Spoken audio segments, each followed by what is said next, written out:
Welcome back to the 13 Spooky Reviews and 13 Spooky Days. Before this video begins, God, that's my dog. I quickly want to tell you guys, okay, it's still going on. So I want to say, I'm sorry, but I gotta give your good old notification bell 2 dings. I have to do 2 videos until Halloween because my schedule kind of got messed up. Because I didn't think that these figures would arrive today. So I thought I had time. I was going to do stop motion today, stop motion tomorrow. The schedule was going to be better. These guys, I was going to do in one huge review, but I've decided I'd prefer to do them individually. They're just so good that I prefer that. So anyway, let's get started with the video.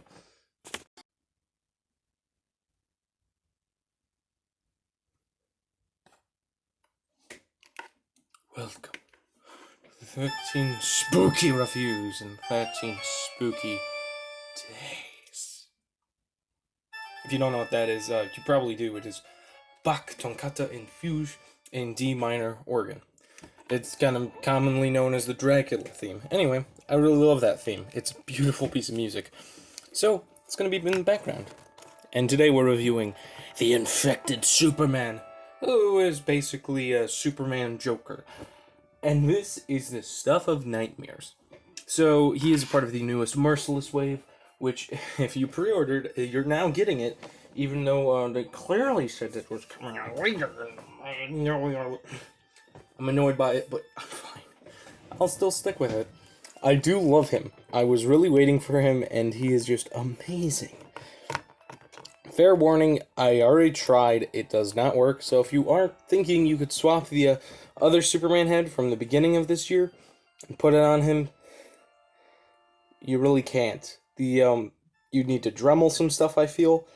Trying to put it in, it's kind of does it, but it's super loose. It does not look good.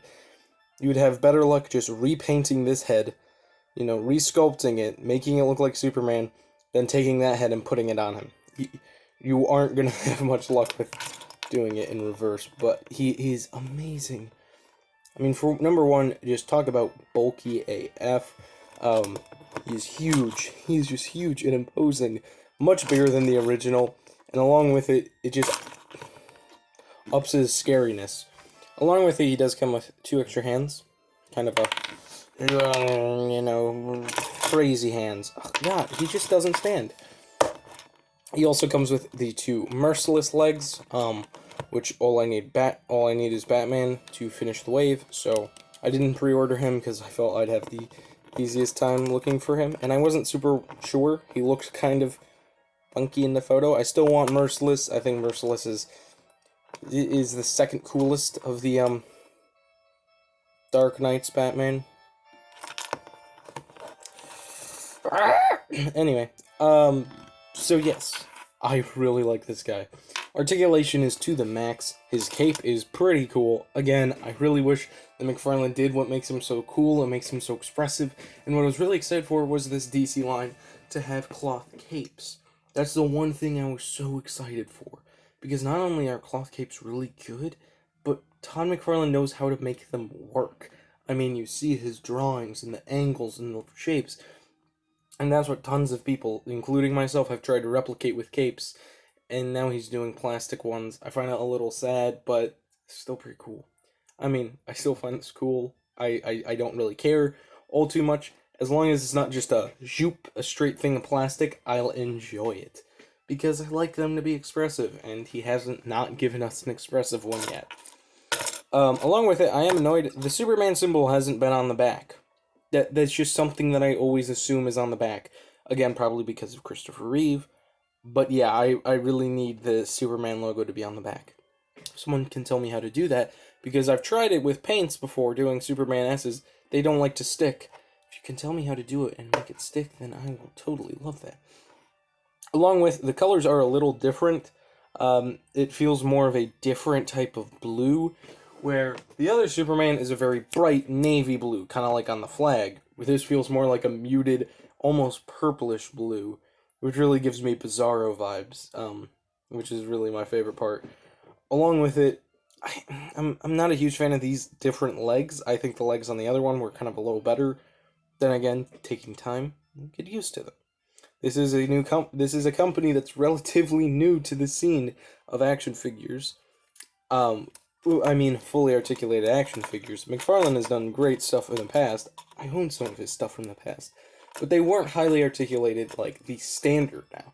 If your action figures aren't more than 22 points, people get angry. Even if you do just a single hinge, people get angry.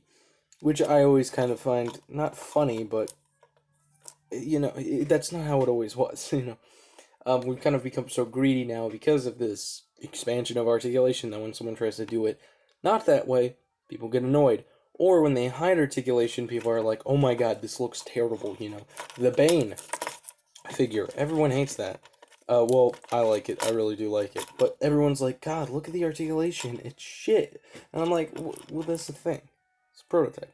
Again, it's a prototype. But just remember that they are relatively new. I mean, when they got popular because of Fortnite, because they did super expressive ones there. And now they have DC, a big line. One of the 3 big comic books. Yes, I count Valorant? Can't speak today. Valiant Comics as one of the big 3, because it is. A lot of people say Dark Horse. Not really. If you think about it, money-wise, Valiant is. I digress. And now you have to do a lot of figures for it because people are expecting that. Because DC Direct just went down. So this is their only source of action figures. Well, DC action figures from an American-based company. Well, I mean, one that, doesn't have to be imported to buy. Because you can't go into a store like Target and find, oh, there's the Injustice Bane from Storm Collectibles. I'll pick that one up. No, you can't. I mean, if you could, that'd be cool. If you have, that'd be cool. But I haven't. Anyway, he is just a brute, and he looks amazing. And I'm really excited for more of these McFarlane figures, more of their kind of, dastardly styles, because they're doing a really good job. And just looking at the package I have next to me, I'm not going to say what, because you'll see it tomorrow, I am excited for what happens in the future. I'm even very excited for their Deathstroke, which a lot of people aren't. I'm really excited for it, because it looks like an amazing sculpt, even if I can't pose him, which a lot of people have been doing pretty cool poses with him, if you look online. He has really good sculpt, at least, as long as he can hold his sword and just stand imposing on my shelf, I'm definitely gonna buy him. I should make that a thing that I'll buy any action figure that looks imposing, because then they're not gonna stop. Anyway, I digress. This guy is amazing. So I really hope that you enjoyed this review. If you did, please leave a like on it. If you haven't already, I'd like it if you subscribed. That really helps out me. I want to make more videos in the future. More exciting things. If you haven't already, go back to yesterday's video. I put a lot of work into that stop motion. I mean, writing it mainly. Coming up with kind of short. I wanted it to be less than 2 minutes, and that's hard because I wanted it to be a very digestible thing, And making a small story is hard for me. Making a minute-long story is hard for me. So you pick, which story. Are the stories real, or are they not? I mean, they could be real. They could be. You gotta decide. Anyway, that's a fun stop motion that I did, and of course, another original one is coming out this year. I don't know if Spawn's still gonna come out. I hope so, but maybe not. Maybe I'll make that a November special. And of course, there will be Batman and Justice League Dark. I hope that you enjoy. I'll see you in the next video. Goodbye.